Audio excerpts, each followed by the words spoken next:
Annyeonghaseyo. This is Kyle with KoreanAdopteeStories. This is part of our Real Adoptee weekly broadcast, and I'm with Travis, who's my twin brother, and also Woo A Yi. My Korean is a little rusty, and she's a Korean author that kind of wants to talk about her book that is discussing a really key topic that's actually happened around like right now, the Floyd and the police brutality and the black people, and I think she has some really great things to share, and I'll let Travis continue. So I just want to state that Korean Adoptee Stories is a little bit different than like other social media groups on Facebook. They don't really enjoy, or they don't really like promoting other people's work, but I feel that since we're all CADs, I feel that this is a really good benefit to get to know each other and to help promote each other's service.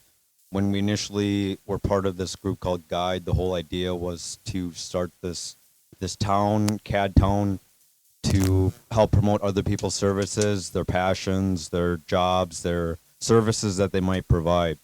So this is the first step in which we try to get some more information about a CAD who has wrote a book and wants to talk about it, and it relates to the political environment of Black Lives Matter, what's going on with the world today, the current events, and how that relates to Korean adoptees and, in general, Asian people. So we are here to introduce Woo A Yi. She is a Korean adoptee that we're going to get to know a little bit. She has a book that she wants to help promote, and we're going to help her do that. She also wants to discuss some topics related to that book. So why don't we get ahead and get started? So why don't you go ahead and introduce yourself? Where are you, your name, where are you from, your adoption story a little bit, but go ahead and tell us what you would like to share. Sure. So I go by Woo Yi. That's my pen name. I was born from Songnam, particularly Songnam Hospital. I was adopted at 4 months old to the DC area. I grew up in Northern Virginia, and then I moved to Denver in 2017. Great. So how is your adoption story? Do you actually get well along with your family, or could you describe a little bit about that? I get along with them now. I haven't always gotten along with them. There was a time period when I was dating a black man, and that kind of made our relationship a little bit more challenging. Could you describe some of the challenges that you actually faced with that relationship? So actually, it wasn't just one black man. I dated two black men for a very long time, and I think there were just some concerns around with my father about being part of a black family, and then also one of my exes did not get along with my father very well, and so they just would kind of butt heads. So with Washington, D.C. area, I assume they're actually probably where you grew up. I assume there's actually it's pretty diverse, and there's probably black people. And how about Korean adoptees, or were you the only one in school, or could you describe that a little bit? Right. So interestingly enough, when I went to high school there, and I was in Fairfax County, I felt that it was only like 1% minority. So I really felt like I was surrounded by white people. However, now I look at the demographics and it's like 25% Korean, and I'm like, how did that happen, and why wasn't I there when it happened? I think that's a lot of Korean adoptees actually kind of experience that. I think even with my brother and I, we actually grew up in a pretty white town. We grew up in Hastings, and there wasn't a lot of a multicultural diversity until we actually got into college. So when did you start coming across multicolored people and I guess black people? Was it young, or were you a little bit older? Oh, I mean, I've seen diversity like even when I was young. Actually, my first memory of seeing someone who is black, my only memory was I said, you didn't color in the lines. So I guess there's another question. I think you have a really great perspective since you are around a lot of black people. Were your family racist at all, or did they just kind of had to get used to being around different people than themselves? So my father I'm going to be a little careful here. So my father, he had a black coworker he got along with well. He, did not see himself as racist. I actually talk in the book about how the reason why it's so challenging to broach this topic right now is because a lot of white people see the word racist as a slur, even though a lot of other people don't think it is. It's taken that way. That actually leads us into a great topic. So, like with the police brutality, but with black people, but you being a Korean adoptee and not black, what has been your perspective? What is your a viewpoint of the things going on with the world right at this moment? So with the whole George Floyd incident, everyone has become a lot more aware of, even if it's always existed, these issues. Some people are still not willing to face the reality, but I think more people are willing to understand or at least learn about what's happening. Honestly, this has been going on for quite some time, a very long time actually, and some people have just not been paying attention. So the book actually, it's called The Relationship Between CADS and the Black Community 92 to 20. And the reason why I say it says 92 is because when I first started writing this, it was back in 2007. So I had no idea that George Floyd was, going to come up in the future. I was really just focused on the Rodney King incident in 1992. If you could explain a little bit about the Rodney King. For those we're that pretty don't young, know. so I don't recall that. Could you just explain a little about? Sure. So it's been called the 92 LA uprising. It happened around what happened was that Rodney King was being beaten by several police officers. There were a lot of parallels to what happened with George Floyd. It was 4 police officers. But the thing that makes it unique is the fact that it also involves Koreans. So Koreans were portrayed as the bad guys. And what happened is that the media portrayed them as being rich business owners, and a lot of riots were taken out against these Korean business owners. However, what I mentioned in the book that, or at least someone I interviewed mentioned in the book, is that what really happened was that the police were funneling the uprising towards the Korean area, the Korean town. So that's why they were able to spin the media that way, so that they could make it sound like there's a battle between Asians and the black community, whereas it was really more a battle between the black community and the white community, or at least white police. And it seems like the Asian people, the Korean people became collateral damage, you're saying? Yes. And so that's also affected how sometimes black people have perceived us, unfortunately. So with us being collateral damage, you still support the Black Lives Matter movement, even though it kind of involved us, and what is your perspective? And maybe you could describe a little bit more about the book of what you wrote about as well.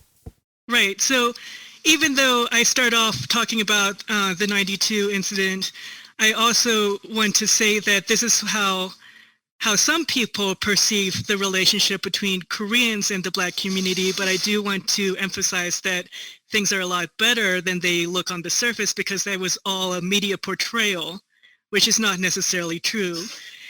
And also, I got interested in this book because, like I was saying, I was dating a black man at the time, and I was very interested about it because there's a lot of information about Korean adoptees being married to white men, or Korean adoptees being married to Korean men, but you don't see a lot of information about Korean adoptees being married to black men, for example.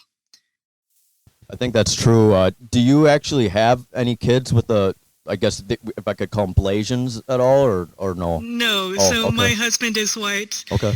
And my husband was very supportive of me doing this. I guess I have one question. So regarding using Koreans as collateral damage, was the whole story about where a black person was getting in fight with a Korean businessman, and then the police got involved and ended up beating this businessman for this black guy for infringing upon the Korean business, or what was the story behind that? I didn't actually focus particularly on that story, but I do want to put a little bit more context in this. So there was what led up to this and what also added to the media portrayal was that a woman named Latasha Harlins was a black girl, 15 years old. She was going to buy a $2 orange juice, and a Korean woman shot her in the back of the head. It happened around the same time as the Rodney King incident. So some people have conflated the two incidents together. Some people don't even know about it because it's been hidden in history because for whatever reason, the media does not want to keep it alive. So as playing as devil's advocate, I guess, there probably could be some people that kind of blame the Rodney King incident for the death of Koreans, kind of, because they are using them as collateral damage. But you actually have an empathetic heart towards the black people. Could you actually describe a little bit why, and maybe a little bit more about the other experiences that you've written in your book as well? Right. So I got interested in this book because I was dating a black man. I also mentioned the hard reality that sometimes both of us would have internalized racism, both against ourselves or against each other. And it's unfortunate because, we thought that we loved each other and everything like that. But I really wanted to dissect and understand where did this come from, and why is it there, and what can we do about it, etc. I'm going to be open about this. I really am glad that you came up with me with this topic because as a Korean adoptee, I'll be honest, I don't think both my brother and I aren't as informed of what it's really like living as a black person. And my brother and I tend to be we don't tend to take things as seriously as we should, and sometimes it gets taken into wrong context. And the thing is, when we were actually working with Guide, my brother actually posted a picture of himself, of an avatar of a black person, but a lot of people got offended by that. Can you explain a little bit about the importance of even though an avatar is someone that you can make whoever you want to be in a way?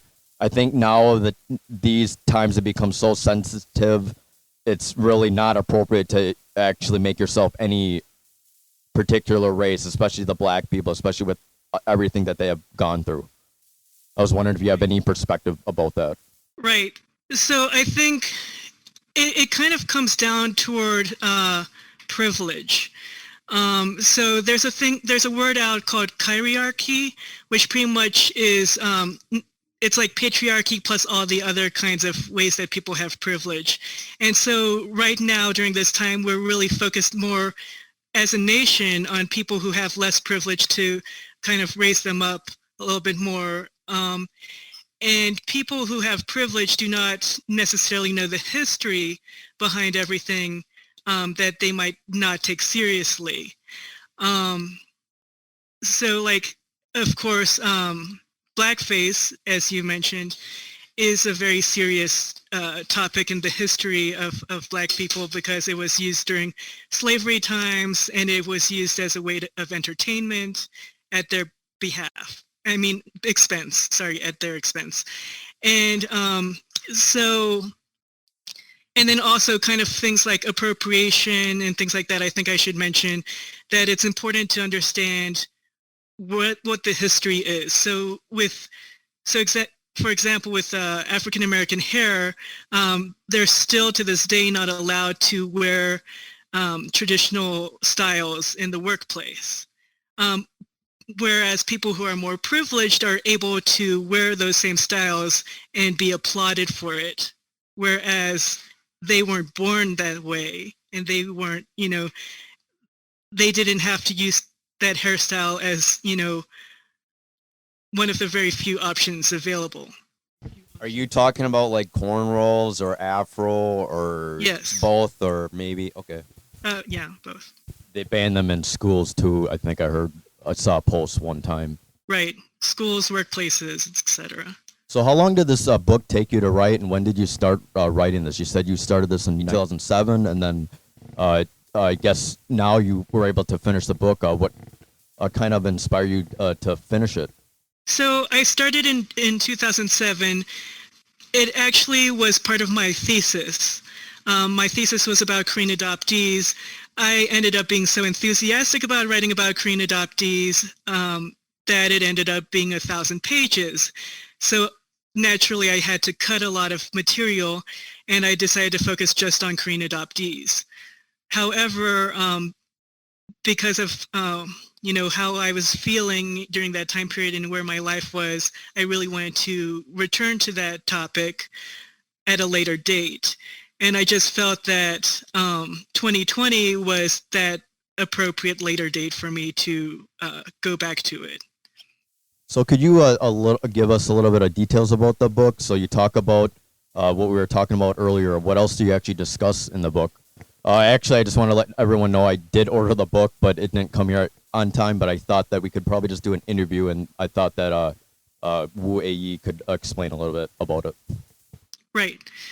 So a lot of the book is not actually just my voice. It's a lot of people's voices. So I also wanted to highlight that I interviewed a lot of people for this book, and so there are a lot of different opinions in this book.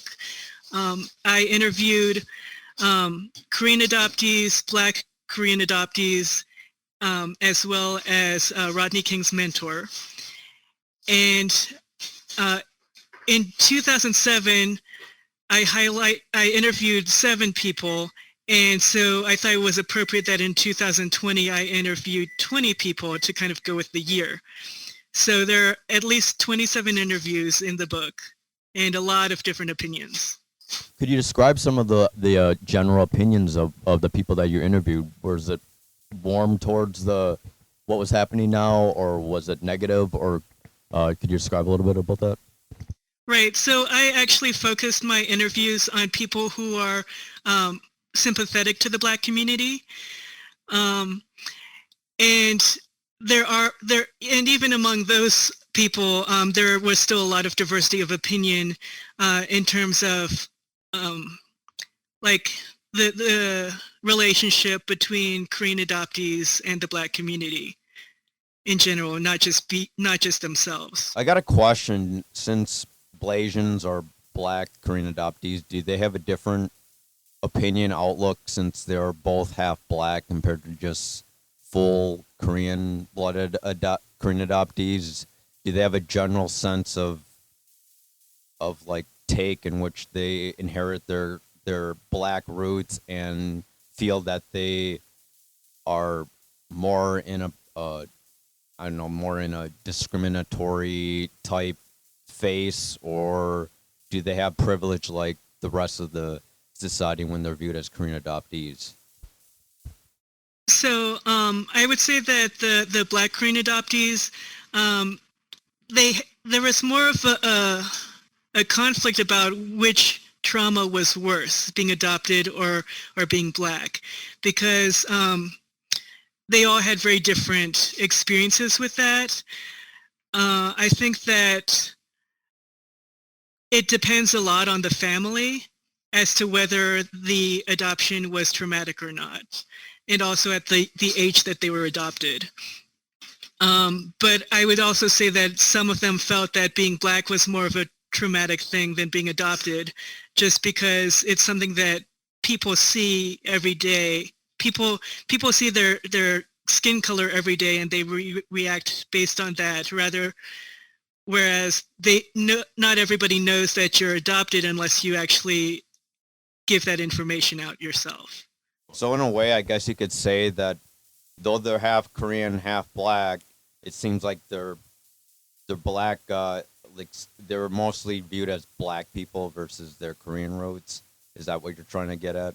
For the most part, yes. I think most Black Korean adoptees do relate or identify as Black.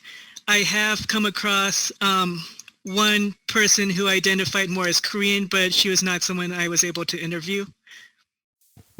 So could you describe a little bit of the traumas these people actually had? when you're actually doing your interviews? Are you willing to share a little bit about kind of the general thesis about what you actually discovered with your book and your interviews? Right. So I did talk a lot about trauma because I think that both adoptees and the Black community has some trauma that is not actually being taken seriously by the psychiatric industry, or at least not as seriously as it should. And there are different types of trauma with both of those. And honestly, I felt like I talked more about trauma than they did necessarily, because I think that in a quick like half-hour interview, people don't really want to get that deep. You know, it's just not very comfortable, especially if they don't know me, haven't met me before. So I feel like I actually talked more about trauma than they did it in the interviews, just because of that dynamic. Can you actually just explain some of the questions you said? You maybe their name, and did you have any trauma, or was there any association with the Black culture? Can you explain some of the questions that you asked during the interview? So some of the questions I asked were like, which was more traumatic, being Black or being adopted? I talked about their family. Did they have Black parents or white parents, and how did that affect how they were raised? I asked different questions about the relationship they had with other Korean adoptees, and sometimes I asked about their children, if they had any children. So it was a variety. I think most of the questions I kind of kept the same for everyone, but sometimes conversations would kind of veer off into another direction, and I would go with it. So I guess speaking more about race in general and everything going on,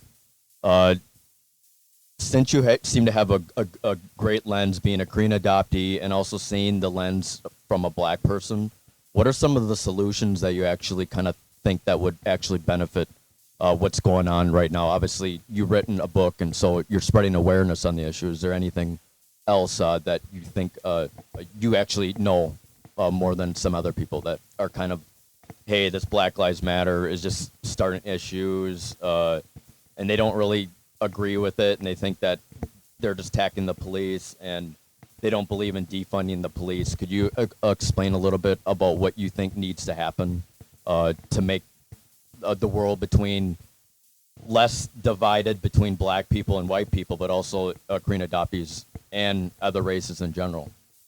Right. Well, there are many ways to help. I particularly focused on talking with our adoptive parents and even birth parents, because I felt that, like, if we could reach our parents, that we would be able to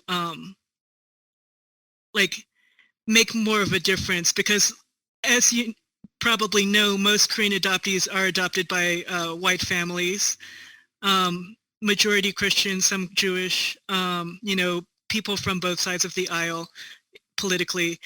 And I feel that a lot of white people are, because of their privilege and because of the company they keep, that they're kind of shielded from the reality. And so the reason why they don't think that there's such a big deal is because no one's actually brought it to them. And I feel that if we can learn more ourselves and be more educated on what the issues are, that we can bring that to the people in our circles, particularly our parents, also siblings possibly. And in addition, I think that beyond just educating ourselves and helping to educate others, it's also important to do like political actions in terms of, like, you know, calling up your senator, or, you know, purchasing products from Black-owned companies. So it seems as though that you mentioned that Blacks are not only targeted when it comes to just the general population, but also Koreans. What is your take, like, right now, presently? Because I've heard of like funding, not funding, but organizations that's like for Asians, for Black Lives Matter, things like that to nature.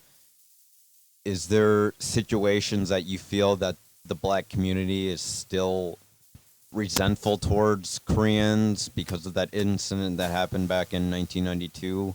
Or has people forgive and forget? Or have they become more aware of it, and have they been able to deal with that situation better? Or is there still a clash between the Korean community and black community?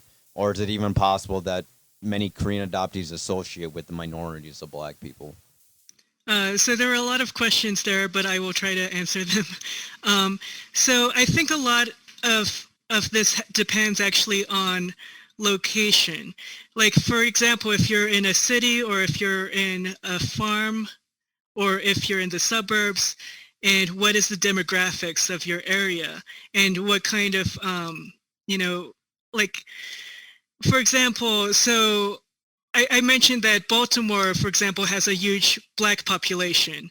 And LA, despite what the media would have you believe, actually has mostly an Asian population. And there are a lot of other states in between, and cities in between, where there's all different kinds of mixes of things. And so it really, a lot of times it also depends on exposure. If people haven't been exposed to a lot of black people, then they might end up having kinds of backwards beliefs about them. Same goes for if people haven't been exposed to Korean people. And so I think a lot of the challenge is just like getting more exposure to people. And sometimes that kind of means like having to go into like even like Hollywood or something, which I don't know is going to happen anytime soon, because we know how much Asian representation there is in Hollywood. But I think that it's also important to just have deep conversations with people. Like, for example, I think that in like Northern Virginia, there are a lot of people who are, a lot of black people who are okay with Koreans. But if you get into like maybe a deeper part of DC or maybe Baltimore, then there might be some negative beliefs towards Koreans just because they haven't really been exposed, or they only believe what the media tells them. So what's the best situation or the best proposal that you have in terms of like, hey, this incident happened like quite a bit a long time ago. I just want you guys to realize that, you know, we as Korean people are not as bad as what the media attacks us at, or takes us as. What do you think is the best solution when it comes to like the interactions you do have in DC, where black people are a little bit animated towards the Korean community? Is there anything that could be done potentially, or is it something that there's really nothing that can be handled for that? Right.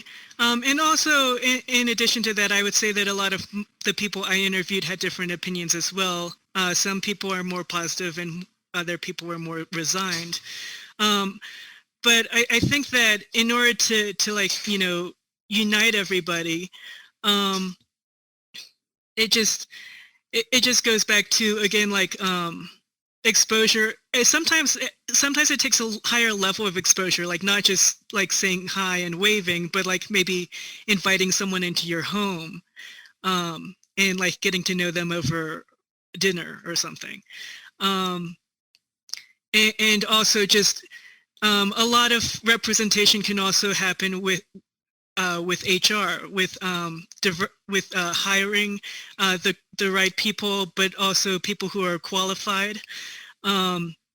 And a lot also happens to be at the higher level. So a lot of times people will look at who are the CEOs of a company, and if it's all white people, then, you know, maybe their talk about diversity is just kind of like just, you know, to make themselves sound good. But you really have to look at those different levels of like, you know,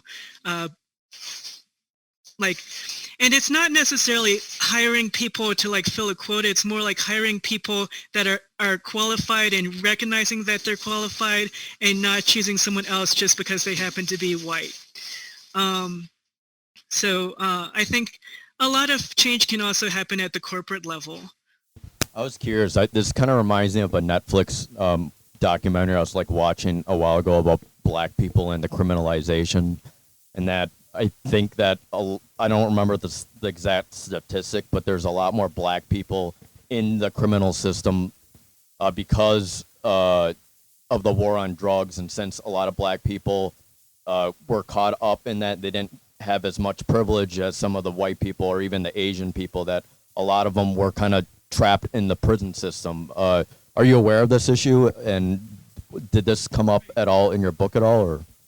Right. So I've read a couple of books on anti-racism, and one of the books that I most highly recommend is actually The New Jim Crow, which is a book by Michelle Alexander. You can also get it on audiobook.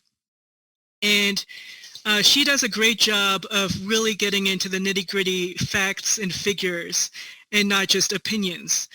And the facts and figures are still astonishing and astounding every time I hear them. For example, there are just some things that I remember, like a lot of people don't realize this, that the reason, so when prisoners leave prison and they've done their time, they're released to their family. Well, unfortunately for black families, they're really hesitant to bring in their black family members, even if they are family, because of the laws in place. So, for example, if that person is has a moment of recidivism, or gets back into drugs for like a moment, or selling or whatever, the people that can get punished for it are not just that one person, but also their family members, even if they don't know that that's been happening. So, for example, people have been able to go to prison if, like, their grandson was selling pot, and they happen to be like a senior who needs to be taken care of. It's very unfair how this is all unfolding. And a lot of people don't realize about things like this happening. Do you feel, I guess I'm just related to the George Floyd incident, the police, do you feel like right now the best opportunity for black people to not become targeted is that the police need to take responsibility for their actions, behaviors when it comes to violence? Do you feel that Yes. is a good solution to get the target off black people's back? Do you actually agree? Do you actually think defunding the police is something that needs to be done, or you don't know?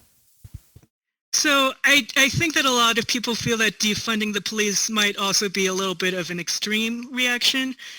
But I do feel that there are ways that they can be channeled to other ways. So, like, I feel that they should have like social workers at the ready, because most of their calls are actually social work related, and so it's not appropriate to put a cop who's trained like a soldier in that situation when what they really need is maybe like financial assistance or something. So I'm curious. So since the media, everything is like pretty much blasted in public now.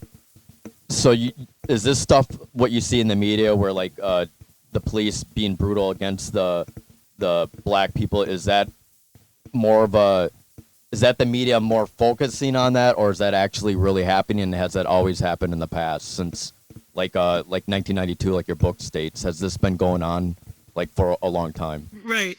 So there's actually a wall in the UK, because these kinds of things actually go far beyond just America. There's a wall put up in the UK that names every single person's name who was unjustly killed by a police officer. And it is astonishing how many names are on that wall. You might be able to Google it. And what's your viewpoint on the people that say all lives matter? Do you think that's racist still, and people have to stop doing that and be more aware? So I do think it is racist, and I can understand why it's racist. So the situation is that the reason why people say Black Lives Matter is because what has been happening historically is that Black lives have mattered less to the justice system, and that is particularly focused on the justice system, with cops and also prosecutors and so forth. And I think that when people say that all lives matter, they're not taking into account that historical fact. So I guess the one question is that why do you think people should read your book? Is there something that you want them to get at or learn from, or what's the one thing that you'd like to get people to Your be main aware message about this book? That's Right. So I really want people to take away from this book why people might think that there is a bad relationship between Korean adoptees and the Black community, and to also realize that it's not as bad as it sounds or looks, and how all these facts happened, how they all work together, how it all came to be. It's very intricate. The things that I'm dealing with, the subjects I'm talking about, they're all very intricate and all very detailed, and you can't just like have a quick one-liner to kind of explain everything. Well, it seems like you can't generalize a lot of the situations that you interview. Right. because everything was all individual experiences, Right. not just black and white, perhaps. Right. So is there anything else that you'd like to add with your book? The racism, the Black Lives Matter, the police brutality. Is there anything that you think that we may have missed? And I think after this, we'd like to delve a little bit more into your own traumas or your own adoption experiences, if you could. So there were a lot of topics that came out in the book, some topics that I anticipated coming out and also some topics I did not anticipate coming out. So I also wanted, since I talk about how it's not just one broad brush for everything, I think I wanted to highlight that everyone has such unique experiences. So there are Black adoptees who have Black parents, Black adoptees who have white parents. We've got Korean adoptees who have parents who are not typical of most Korean adoptees. We've got situations of abuse. We've got situations where they had happy homes. I mean, everyone has such a diverse experience. And I just wanted to highlight the diversity of that experience and that we take all of that into account. Thanks. So I guess I wanted to ask, I know that you came across a lot of people that were generally positive towards the Black Lives Movement, you said. So what about those people that are actually rather kind of apathetic? How do we actually encourage the people that actually aren't listening and aren't seeing the reality of things and trying to kind of brush it off? Is there any other pointers that you could actually help people kind of listen about these topics that are going on, especially with the racism and Black people? Right. So if you learn anything about anti-racism, there are actually lots of different, there are some new words that have come out of it. So some of that is calling out versus and calling in. I personally do not like the idea of calling out because I feel that it embarrasses people. I prefer much more to call people in. So people that I think, if only they understood more what the issues are, what the history is and so forth. My ideal is to call people in to say, hey, look, I heard you say whatever, or I noticed you do whatever, and this is why there's an issue with that. And there's a lot of maybe historical background you might not know about it, and I wanted to enlighten you about that. You seem actually really well learned about Black Lives Matter and stuff and the Black systemic racism. Could you actually offer some other, aside from, of course, reading your book, is there any other material that you could actually offer to people that are kind of curious about the Black racism in history? Do you have any other good books that they could read, or movies or documentaries or TV shows like that? Right. Well, I actually mentioned those also in my book. But another thing I think, it's not necessarily a book or a movie or anything, but there's an organization called Hollaback, and it actually teaches people not just around race, but also around all different kinds of harassment, like how to handle harassment situations, and also as a bystander. I guess someone who's a little bit more ignorant when it comes to the Black community, I hear a lot of stories when it comes to, white versus Black, but there's very little compared to Asian versus Black. Do you feel that the subject matter when it comes white person, black person Polarized. is more polarized than Asian versus black? Or do you feel that they're one and the same? Or what's your take on that? So being Asian at this time is a very complicated thing. So some black people, because of our model minority stereotype, lump us in with white people, and that's why they're not as fond of us. Whereas other people might realize, oh, we're just minorities like them, and we're not like white people at all. So it's really kind of interesting to see how people have different opinions based on their own assumptions. And also, it can also have a lot to do with like how you behave. If you behave like you're privileged, then they might lump you in with white people. If you behave like, you know, you've also been wronged, then they'll like see you as one of them. I got a question. I hate to generalize the people in your book since everyone has their unique environment and experiences. But generally, did you feel that most Asians associate with the minorities, or do you feel they mostly associate with white privilege, having like adoptee white parents, or what's your take on that? So, and this is just from what I've heard from other people, but I feel that there is a sense that the Korean adoptees who are more aligned with the black community feel like minorities within their own Korean adoptee community, because a lot of Korean adoptees being raised by white parents still sometimes feel like they are white themselves, or they haven't even acknowledged their Asian side. How about black people? Like, you did interview black adoptees or like Blasian adoptees? I'm just curious. Both. Oh, both. So my question to you is, the black adoptees with white parents, did they often associate themselves as black, or did they associate themselves having white privilege, or what's the take on that? So the thing is, being black is a lot more kind of in your face than being Asian. Asians kind of also seen as the invisible minority, unfortunately. But being black, I mean, it's very much like people react to it more. And so even for a black adoptee raised by white parents, they're always going to still see themselves as black majority for the most part, and they might even end up dating and marrying into a black family. I think it actually this kind of reminds me of someone. I've been actually chatting with someone who's actually adoptee but been raised by white parents, and I was kind of surprised to hear her side of the story, that she's kind of not supportive of the Black Lives Matter, and it made me kind of think that maybe it's the person's upbringing that kind of influences on what they kind of believe.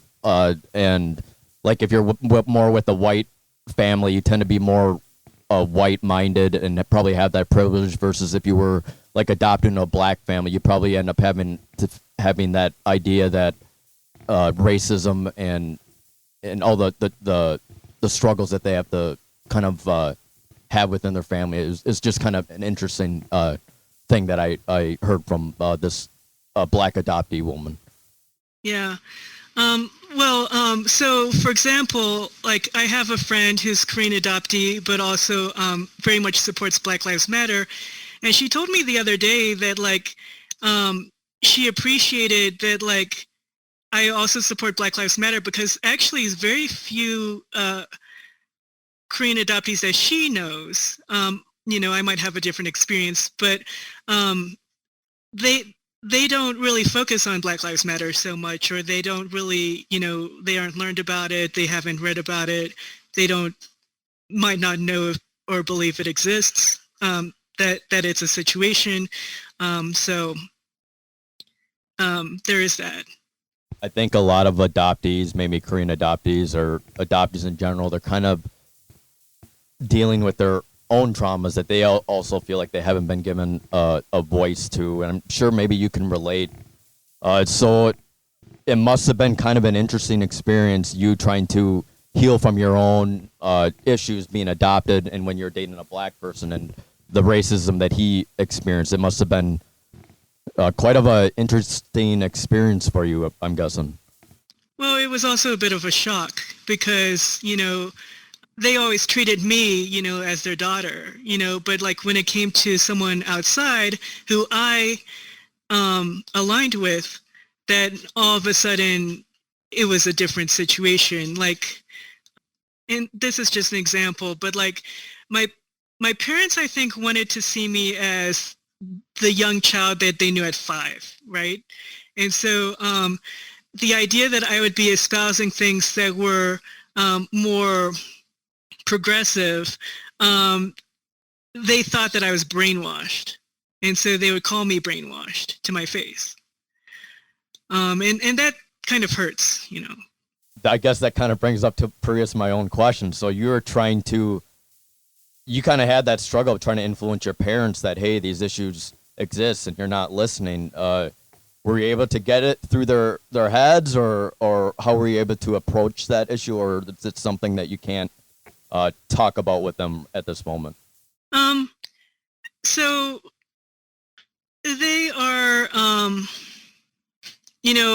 I have to be very patient with them sometimes. Maybe that's just the general words of wisdom for dealing with other people that even are outside of family that aren't as aware of these issues, that maybe it's best to be calm and not patient and not kind of instigating things and starting riots.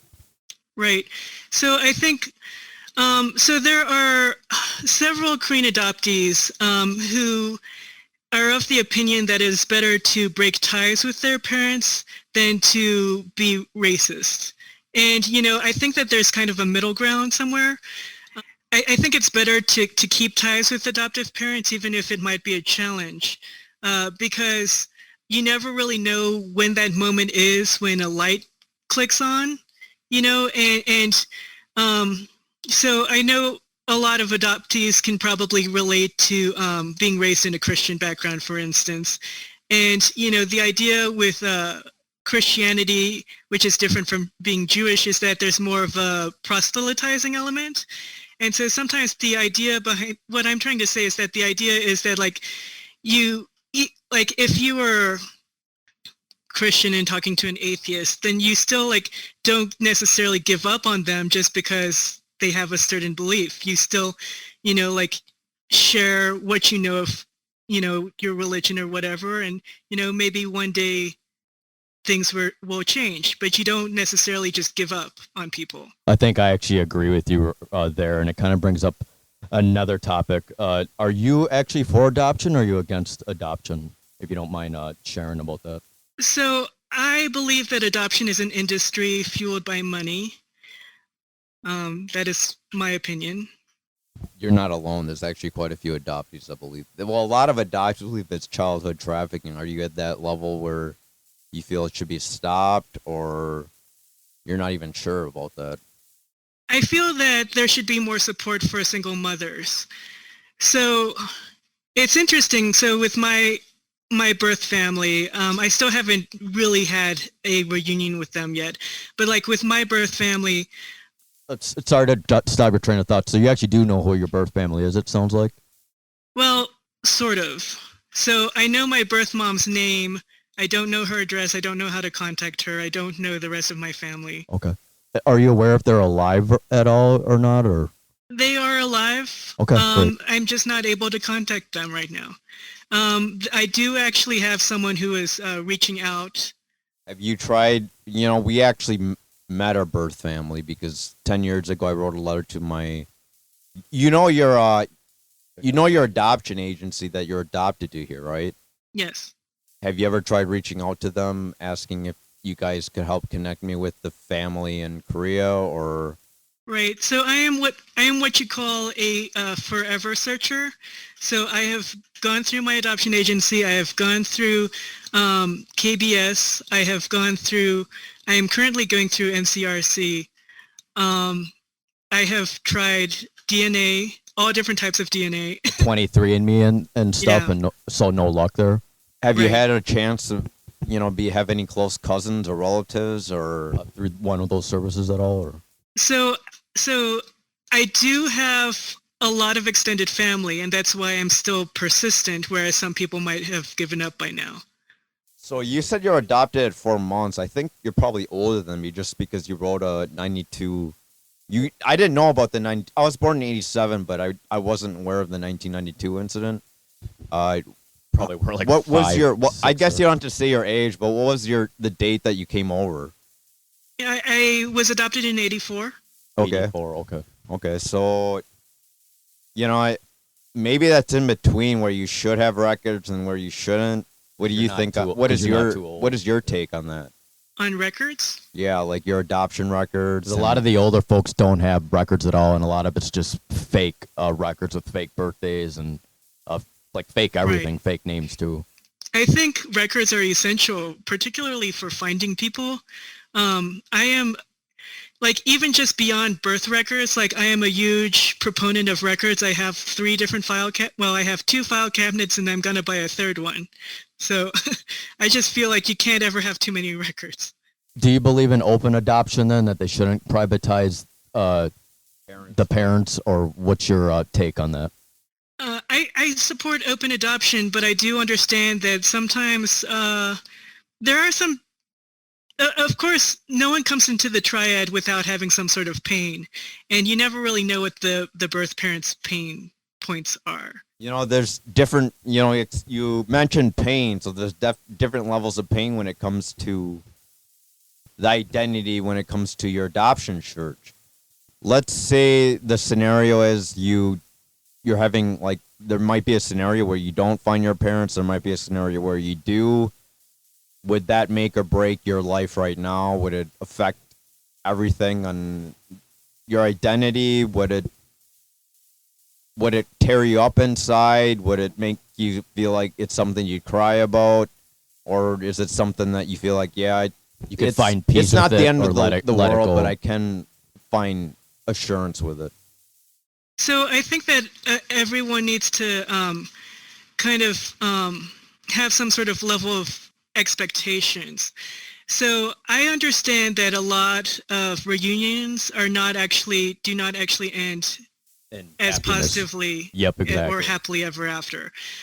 But despite knowing that, I still am very driven because, and I don't know, it might just be a personality thing, but I'm a very curious type person. I want to know everything. I want to know, like, the circumstances of my birth, what I have in common with my extended family. I want answers. And I think there are lots of people like me who want answers. To me, on the outside, you actually seem like a If you had a thesis, I assume you at least had a bachelor's or master's. Yeah, you must degree. be a Is that pretty correct? prestigious type person and pretty know herself. So, Right. have you ever dealt with any other with your trauma of not knowing yourself, with your perhaps maybe you had abandonment issues in your relationships? Did any of that creep up in your life? Did you ever feel like you had to drink or do drugs to kind of numb the pain, or are you actually that kind of person that's kind of, hey, I got to step one step forward and I don't need to put myself in those positions? Because I do know some people that had adoption, that were blame their horrible adoptive family, adoptive experiences, and they end up like there's some people abusing I know themselves and stuff. that they do the search and then their birth family doesn't want anything to do with them. and then their whole life crashes and And they're then unable to move on from it, unfortunately. And I guess that's kind of why I wanted to reach out to a lot of Korean adoptees and gather their experiences and maybe their words of wisdoms and maybe some advice that they could offer to these people. And maybe I was wondering if you actually kind of relate to those struggles at all. Right. So when it comes to things like addiction, I want to make it clear that we don't. So addiction is a coping mechanism that is also tied to a feeling of shame. Now, I don't necessarily want to connect it like strongly to adoption itself. I just would connect it to the feeling of shame, which can come from adoption. The reason why I don't want to conflate it is that it ends up being like a never-ending thing. You can conflate addiction with being LGBT. Well, like, being LGBT doesn't make you addicted. It just means that, like, you're dealing with so much stuff that ends up leading to shame, that ends up leading to addiction. But they're not, is not inherently connected. So do you think a lot of mental health struggles are common amongst the Korean adoptee community? Have you come across that? a lot. Well, honestly, I think mental health issues are kind of common to the human experience.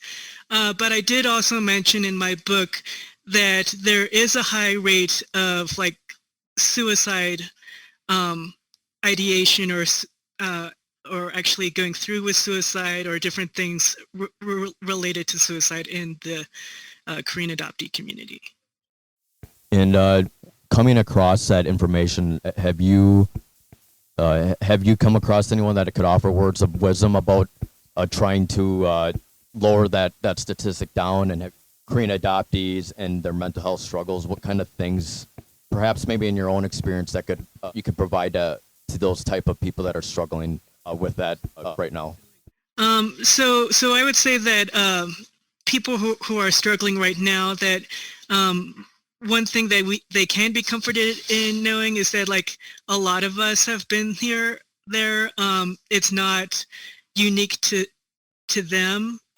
The particular experience might be unique to them, but like feeling that down, knowing that you're going through all sorts of emotional stuff. I mean, this is not, this is common. I think a lot of Korean adoptees have gone through that. I remember I told a Korean adoptee friend of mine that, I had some challenges with suicidal ideation when I was younger. And she just said that like a lot of Korean adoptees have that. It's just, I hate to say, it's not like, I wouldn't say that it's like, a rite of passage, but I mean, it's just like, it's an experience that a lot of us have all had at some point or another. And that there's a light at the end of the tunnel. We can all get through it, just, find your support network. So I guess one thing related to your book, you mentioned that your book mentions a lot of people who have the experiences as adoptees, whether they're Black or Asian or Korean adoptee or mixed. My question to you is, does the book provide any answers or advice when it comes to the conclusion, or do you still feel it's all up to the individual and everyone's experience is different, so you can't really make a judgment on that? So I did kind of, I asked my interviewees about that. They all have their own opinion on the answer to that question. So I would actually kind of say that the reader can kind of come to their own conclusions based on what they see other people's opinions are. Okay, thank you. Okay. I guess I wanted to ask you one question. So you said this is a thesis, was a written thesis. Do you have like a PhD or a master's in something, or what was? I do have a master's. Okay. What was your master's in study in? What was your degree in? Professional writing and editing. Okay, great. Do you actually have any other books that you have written, or you have any books to write in the future? So I actually have a lot of books that I've written and published. Most of them are poetry books. I've only recently started using Wu Yi as a pen name. I used to actually go by Ame I, but then it is also a Japanese pen name, and I thought it was more appropriate for me to embrace that I am Korean. Okay, my last question to you is, my brother wanted to mention that you co-wrote it with Janine Vance. Or she was She was the illustrator, Janine Vance. She's a writer too. How long have you known her?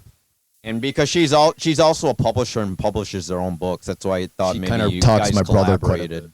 somehow in the past. I haven't known her that long, but from what I can tell, she seems like a wonderful person. She is going through a lot of life right now, but I think we all have a hard time in this year with 2020. Did she edit your book, or was she just something else? What did she do? What was her role with your book? It said she was an illustrator, so she did the drawing. She was an illustrator, yeah. Okay, so another thing is, I guess I have a general question when it comes to publishing your own book. Is there a lot of work, expenses, investment? How do people do it? Because do you have to go through a lot of blood, sweat, and tears when you're writing this, or is it pretty there's Korean easy for you? adoptees I know that want to start publishing their own books, and I'm just curious if it's really something hard to do, or is it something that you can easily learn? So I don't know about everyone's experience. I feel like my experience has been challenging in a particular way, it's not so much the writing or the editing that's difficult for me, or even the formatting, but what I have found to be the most challenging is that there are a large number of unseemly scam type companies out there that just want to take your money. And I feel that they don't necessarily give a book justice. So I'm still hoping that like in the future I can like really kind of find a way where I'm safe from all of that. So do you have your own publisher, or do you do it through Amazon and have like people read it through there, or how do you get your work published? Because you said you had a physical copy sent to I heard it's pretty expensive to actually put it in print. I know I don't have a Kindle, but it's great that you actually had a print available for it. Was that did that require a lot of funds for that? It wasn't the worst. So I did use a publisher for that book. However, there is also the option of just publishing directly through Amazon itself. And some people can choose to do that because that way they get 100% of the royalties. So what was your reason why you chose a publisher? Just because it made things easier, or they were able to distribute it, or?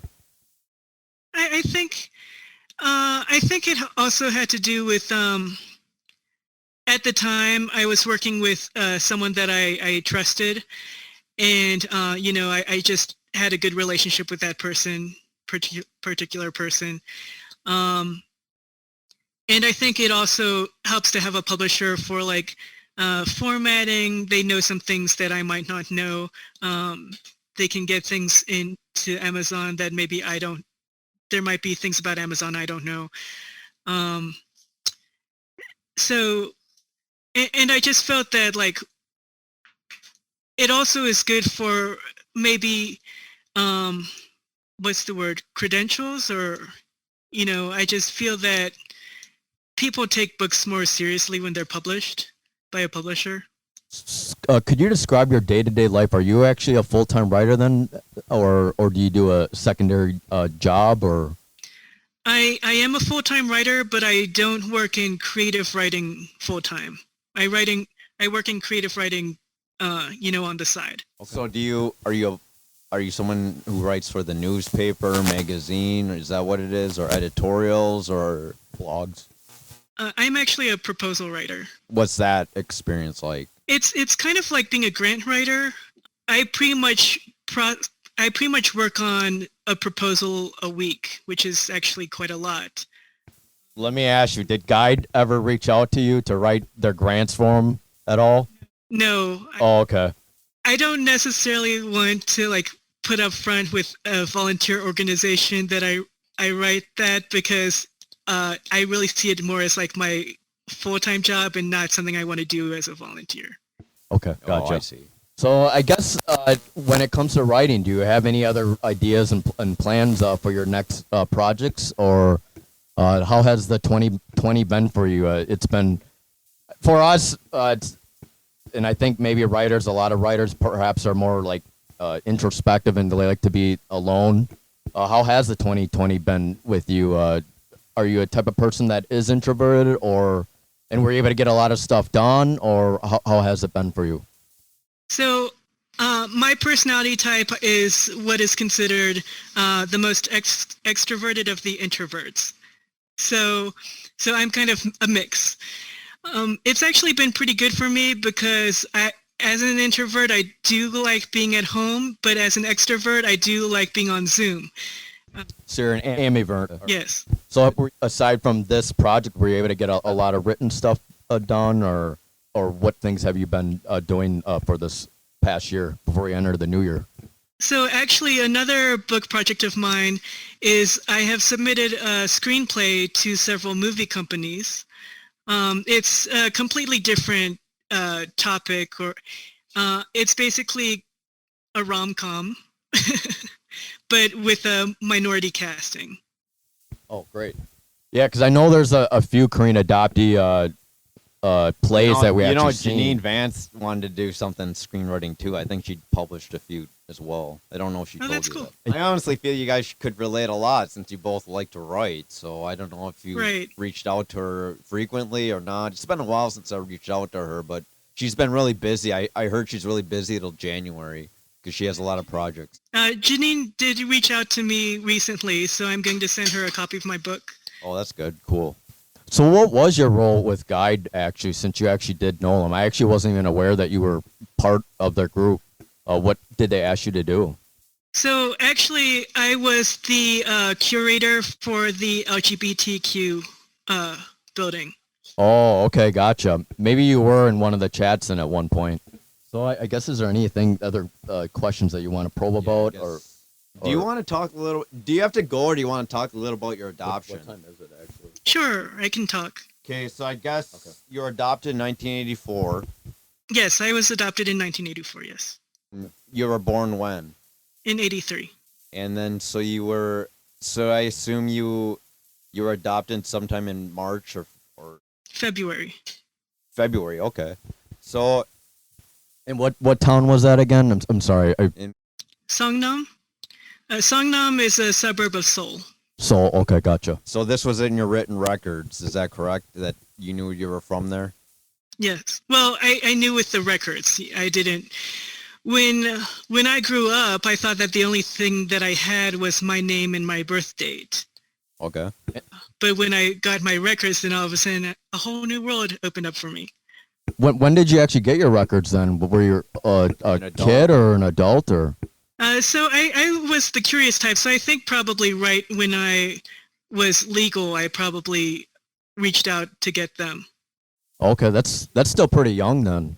I also did something that a lot of adoptees don't consider, but I actually sent a FOIA letter to USCIS, which is U.S. Citizenship and Immigration Services, and they actually sent me back a lot of information that I didn't necessarily get from my adoption agency. That kind of brings up a topic. Are you actually naturalized then? Did you struggle with not being naturalized or?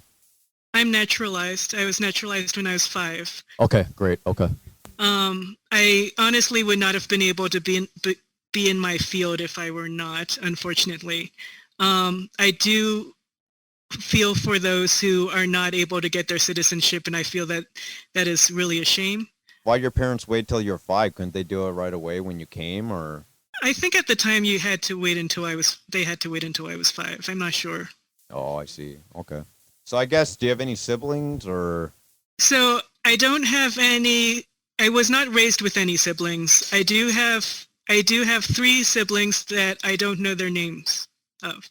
I don't know their names. Like in Korea or here? In Korea. Oh, you do? Okay. So I have a sister who's 5 years older. I have a brother who's younger than me, and then I also have an 11-year-old half-sister. So when you went through those records, were you like smiling and kind of like happy? Did you find a sense of wholeness when you kind of found this information at all, or could you describe some of your feelings at that time when you were 18? Yeah, I was very surprised, I think, because I had a lot of information in my records actually that I was not expecting to get. So I found out that I have 5 aunts and an uncle. My birth mom did not go to higher education. I think that she married into a more well-to-do family.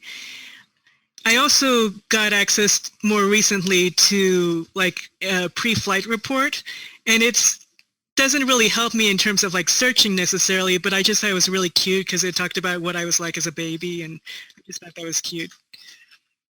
I'm sorry, what was your Korean name again? It was So that's my pen name. But was that your adoptive name given to you or? No, Oh, no, it's not. Okay. it's just a name that I made up. Do you have your birth name or no? Yes. You do. Okay. My birth name is Lee Bok-young. So I guess I wanted to ask you, how come you wanted to choose a pen name versus using your adoptive name, or do you find yourself not associating with that at all, or do you not have a feeling towards it? So I do associate with my birth name, but I chose a different name for my pen name just because, my original pen name was Ame I, and the Korean translation of that is Woo A Yi. Oh, okay, cool. Does it mean something or no? It means rain love. Oh, rain love. Okay. Okay, so growing up, I guess we can go past the baby years. How was your childhood like? I know that you're a single kid, so you didn't have to fight with your siblings or deal with maybe siblings that didn't even look like you. Did you find yourself lonely at all, or were you able to actually connect kind of with the world? And did you find yourself fitting in? As I feel like some Korean adoptees didn't really feel like they felt like they fit in when they were younger, and maybe even now as an adult. Right. So I did feel kind of solitary, and I do feel that it was actually maybe a benefit to me because it ended up getting me in the career of writing, because I'd spend a lot of time just reading off on my own and kind of living in another, fictional world or something. Do you have favorite authors that you like to go back to, or? So, because I'm a poet, my favorite author is E.E. Cummings. Okay. Yeah, I know him. I thought you were gonna choose someone I didn't know, but yeah, I know him. He actually wrote a book that's half French, half English. Actually, see. do you actually speak some Korean at all then, or no? Chogun. Chokun? Does that mean kind of little? Yeah. Is there Korean restaurants in Colorado or no? I guess that's unrelated right now, but. There are a few. There's a restaurant called Soul Barbecue. So when you grew up in DC, correct? Yes. Was there any Korean restaurants, camps that you went to, or any Koreans you knew, or? Actually, there were a lot of Korean things. So I grew up in the white part of Little Korea. So I just moved a couple blocks or streets or whatever down to Little Korea, and I lived there for about 10 years. Oh, I see. So when you grew up, but you were in a white area, correct? Right. Okay. Did you have a okay experience with the other cultures or the white culture or white appropriation? Did you experience actually racism too? Is another good question when you're younger and maybe even now. So it might be, I even though I wouldn't say that the DC area is northern per se, it maybe has like a more northern attitude of, it's very subtle racism. So it's kind of like racism that you don't realize it was racism until you look back on it. And do you think that affected your upbringing at all as right now? Or I was kind of wondering, maybe that's kind of what inspired you a little bit too, to actually make a book that kind of speaking about racism and spreading awareness in general. Yeah. So like, for example, I had like 10 bullies in school. That sounds really traumatic. That doesn't sound like something to brush off. It just sounds like it was a lot of people to deal with. So, Oh, well, I'm sorry you had that. yeah. Trouble your childhood because you had so many bullies. Well, I kind of kept within myself. Really, writing has been more like a therapeutic thing for me. Your outlet, it sounds like. Yes. Okay, so that's kind of what kept you on track and on the straight path. So I guess after 18, and you lived in a white area, and then did you move away to go to a school or something like that in college? Or Yes. And Yes. where did you go to school? I went to James Madison University. To me, it was a lot more diverse, but That's what I was gonna ask, okay. someone who came from like a black school, it was very not diverse at all. Oh, okay. So you actually you actually grew up in a black school then? No. Oh. No, I'm saying like my friend. Oh, okay, your friend, okay. Yeah. So, and then during this time, this is when you actually started becoming more aware of other races, and is that when you started dating? Yeah, I actually started dating black men my freshman year of college. Okay. So that's great. It sounds like, how were your relationships? Do you think your adoption affected your relationships at all? Or? I think that adoption, if you haven't really processed it fully, can be actually detrimental to a relationship because there's all kinds of abandonment issues and so forth. So I guess my question is then, what was the reason you gravitated towards black people? Is it because there's a lot there, and then you ended up befriending a few, or Proximity, maybe. or was there a lack of Asian people, Or maybe just interested. disinterest in white people, or what was the reason for that? So, I don't know. I think it's just how it happened. I don't necessarily think I really, put any. Thought into it. Yeah. That's fine. One interesting thing I wanted to mention, though, about being in college was that so I did know a couple of other Korean adoptees when I was in college. I didn't know any in high school. One of them was my friend, but the other one, I thought this was kind of sad because he was actually kind of a bully to me. And he said, I found out later that the reason that was because he assumed that I was just Korean American. So he took out all his frustration as a Korean adoptee on me because he thought I was Korean American and not a Korean adoptee. Oh, I see. Through all that time, he never even knew you were an adoptee, so he's just making assumptions, just going through all that mess. Yeah. I just thought that was, it's a shame. It didn't have to be that way. So were you able to graduate within the 4 years, or did you go back to school, or? Yeah, I graduated. Okay, great. And what did you major in? English. Okay. Yeah, that makes sense. So I guess Yeah. between that time, have you visited Korea at all? Yes, I visited Korea in 2010. How was that experience? It was interesting. So now this is just unique to myself. I like being unique because I've been unique for so long that I've kind of embraced being unique. And going to Korea, I felt like I wasn't unique anymore because everybody looked like me. So you actually really enjoy it that much, and that's kind of an interesting perspective because most people I feel like some people that when they go to Korea, I belong here, they look like me, but with you, it was a different perspective, it seems like. Yeah, I was like, I'm not special. So you never had that calling that you wanted to live in Korea, I'm guessing. I mean, I might consider living in Korea, like maybe when I retire or something, or later in life. Okay, gotcha. I'm curious, since you majored in English, you never thought about teaching English in Korea, or that never passed your There's mind? a lot of adoptees that do ESL lessons Yeah, to that's all, just support curious. themselves. So, and I guess part of it is because, like having already lost one set of parents, I didn't want to lose another set. So I was a little more clingy with my adoptive parents. And I even had the opportunity to study abroad in England, and I didn't want to do that because I was just too far away from my parents. So based on that, it sounds like even though obviously every family has some sort of issues, It whether seemed like adopting, it but seemed you like seem to have a pretty good closeness to your family in a way. You're not that type that just wants to harp on them all like, the time or and cut them off or anything like that, huh? Well, I wouldn't say that we have a perfect relationship. It's more that, so actually one time I asked my parents, what made their marriage a success? Because honestly, in my family, we have a lot of people who've had like 3 to 5 wives. Gee, And, wow. yeah. Holy cow. And my parents were like the first ones to actually stay married. And I asked them what their secret of success was. And they just said commitment. You just make a choice. It sounded like they really loved each other. Do you feel like your parents love you? Yes. That's good. I guess another question is I don't know if this is too personal, but was there a reason why your parents decided to adopt and not have any additional children on their own, They couldn't or have children of their own. complications, or Right. My mom had surgery and was not able to conceive.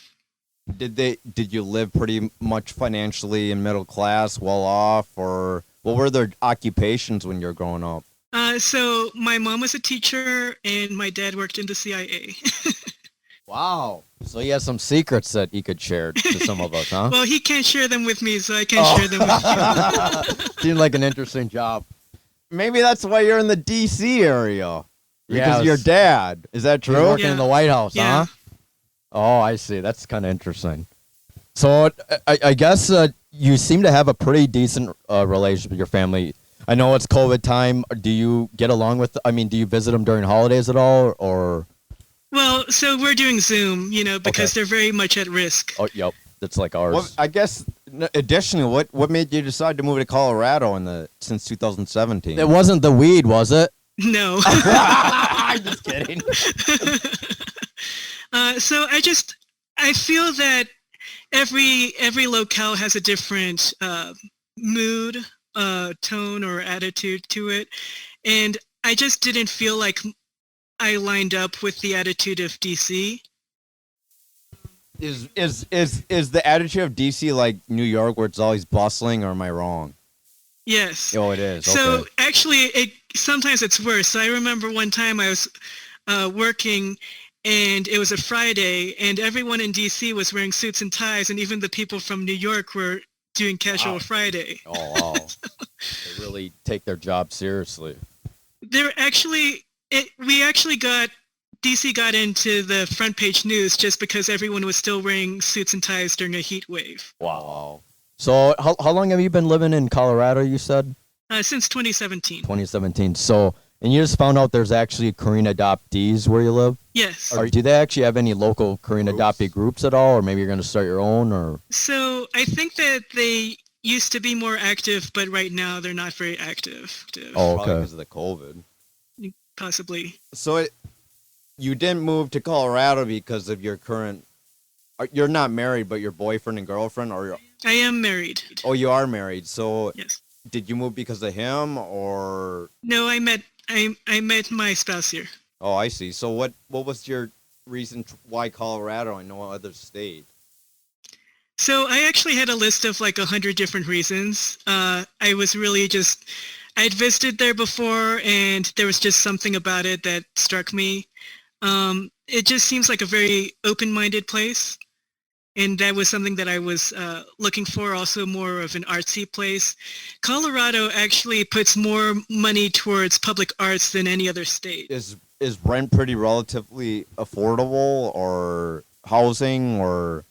It's affordable compared to DC. Oh, it is. So I got a question then. How much is an apartment in DC? Isn't it like outrageous?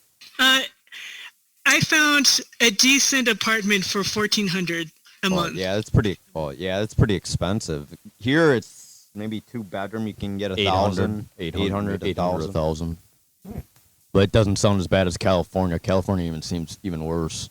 Right. I think LA is still pretty expensive. So. Have you traveled to other places besides Korea?